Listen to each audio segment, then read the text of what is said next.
Hello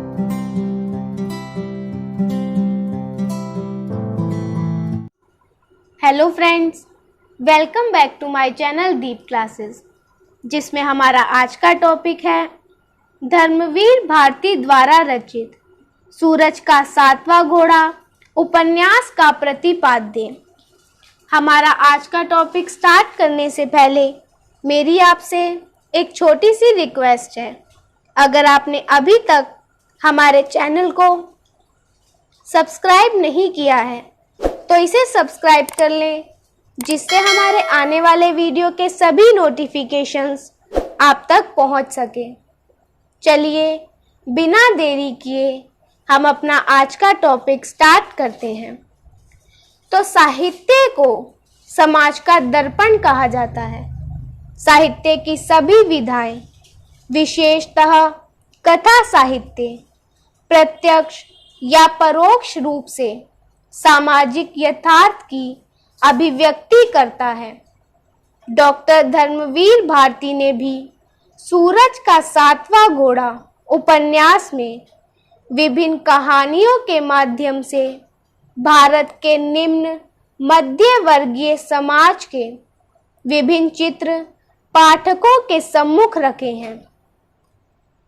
Bharatiya Samaj में जाति और दहेज, ये दो प्रथाएं ऐसी हैं जो विवाह संबंधों की प्रमुख नियामक रही हैं।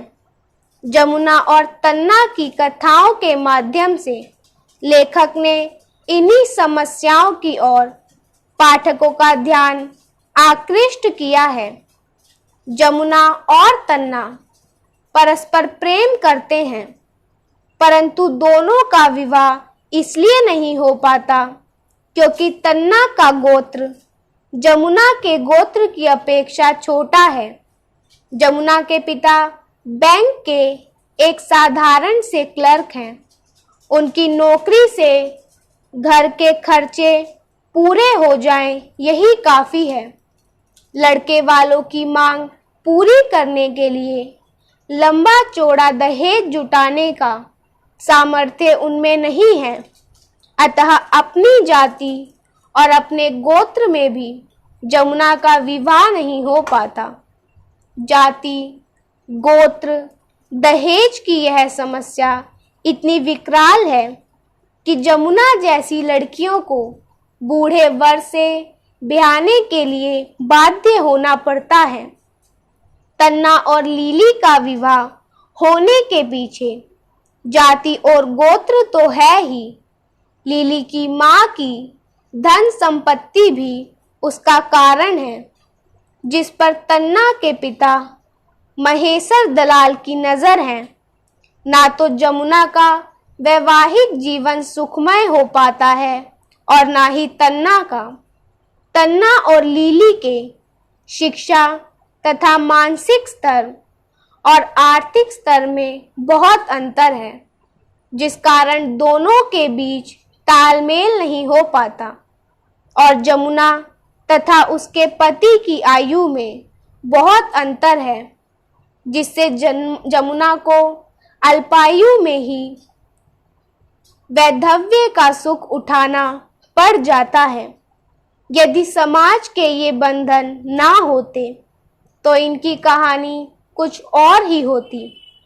सती भी यदि उच्च कुल की होती तो शायद माणिक और सती के संबंध को माणिक के भाई भाभी स्वीकार कर पाते और सती को भी चमन ठाकुर और मसेहर दलाल के अत्याचार सहन ना करने पड़ते।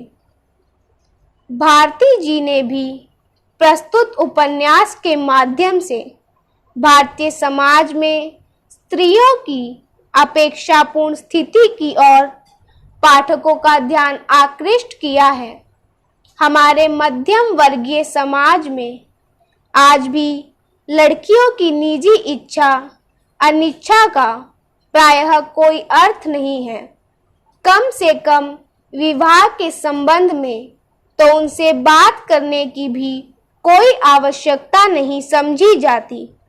जमुना और लिली दोनों को ही अपनी इच्छाएं मारकर विवाह के लिए तैयार होना पड़ता है। सती के चरित्र की सबसे महत्वपूर्ण विशेषता उसका स्वाभिमान है।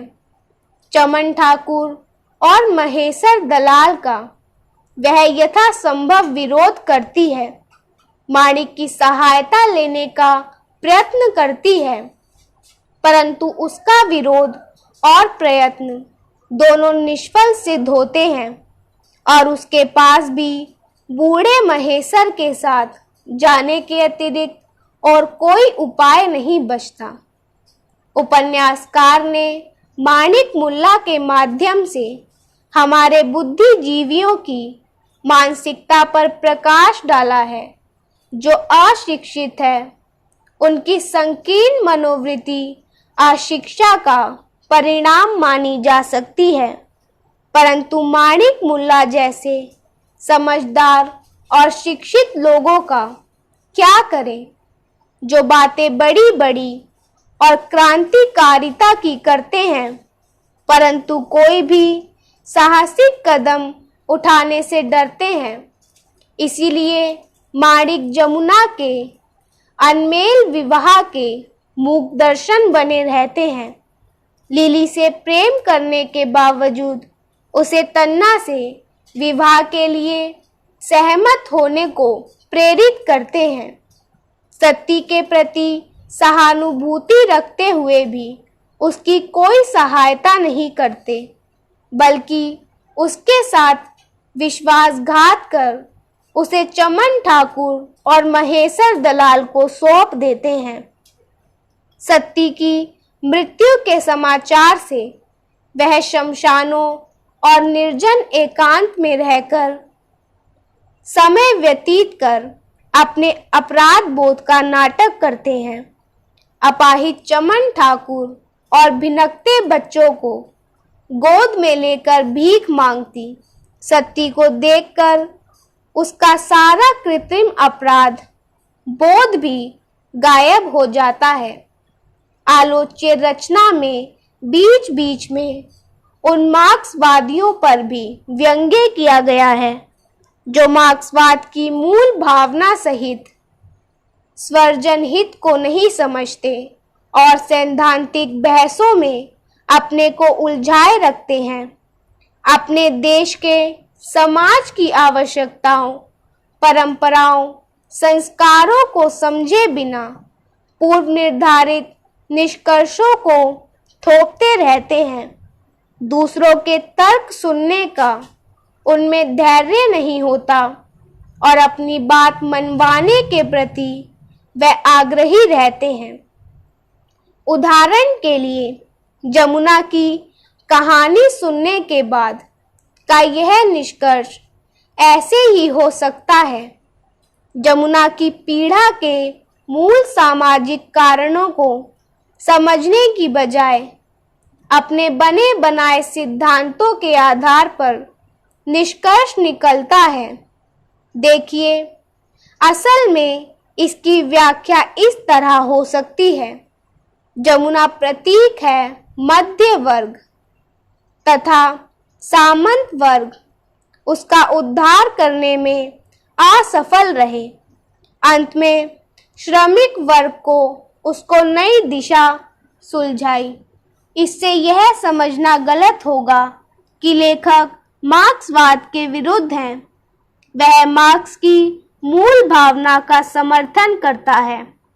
हाँ, समस्याओं के रूप, कारण और समाधान हर समाज में भिन्न हो सकते हैं, इस बात को समझना चाहिए। साथ ही पूर्वाग्रहों और मातग्रहों से भी ऊपर उठने की आवश्यकता है। इस बात को धर्मवीर भारती ने उपन्यास के आरंभ में निवेदन से स्पष्ट कर दिया है। उपन्यास की यह स्पष्ट मान्यता है कि रचना का सामाजिक उद्देश्य अवश्य होना चाहिए। इसीलिए उपन्यासकार लिखते हैं कि जो कुछ लिखता हूँ उसमें सामाजिक उद्देश्य अवश्य है, पर वह स्वांत सुखाए भी है। यह आवश्यक है कि मेरे स्व में आप सभी सम्मिलित हैं। आप सभी का सुख दुख, वेदना, उल्लास मेरा अपना है।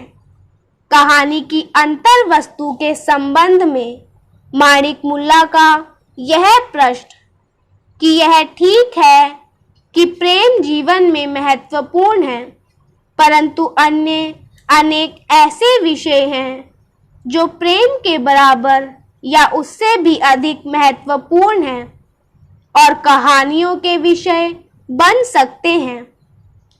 इसी सामाजिक उद्देश्य पर भी बल देना चाहिए।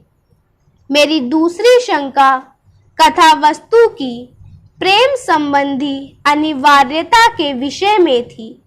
सैर सपाटा, खोज, शिकार, व्यायाम, मोटर चलाना, रोजी रोजगार, तांगे वाले और पत्रों के संपादक सैकड़ों विषय हैं जिन पर कहानियां लिखी जा सकती हैं। फिर आखिर प्रेम पर ही क्यों लिखी जाए? सूरज का 7वां घोड़ा उपन्यास में भी सभी कहानियों का मुख्य विषय प्रेम ही है, परंतु वास्तव में लेखक ने उनके माध्यम से हमारे मध्य वर्गीय समाज की संरचना, रूढ़ियों, अंधविश्वास, मानसिकता इत्यादि की पड़ताल का प्रयत्न किया है। अज्ञेय जी के शब्दों में वह एक पूरे समाज का चित्र और आलोचना है, और जैसे उस समाज की अनंत शक्तियां परस्पर संबंध, परस्पर आश्रित और परस्पर संभूत हैं, वैसे ही उनकी कहानियां भी। इसी के साथ हमारा आज का टॉपिक यही खत्म होता है, जिसमें हमने जाना धर्मवीर भारती द्वारा रचित सूरज का 7वां घोड़ा उपन्यास के प्रतिपाद्य के बारे में। अगर हमारा आज का वीडियो आपको पसंद आया हो तो वीडियो को लाइक एंड शेयर करें और हमारे आने वाले सभी वीडियो के नोटिफिकेशंस के लिए हमारे चैनल को सब्सक्राइब करें। Thank you for watching.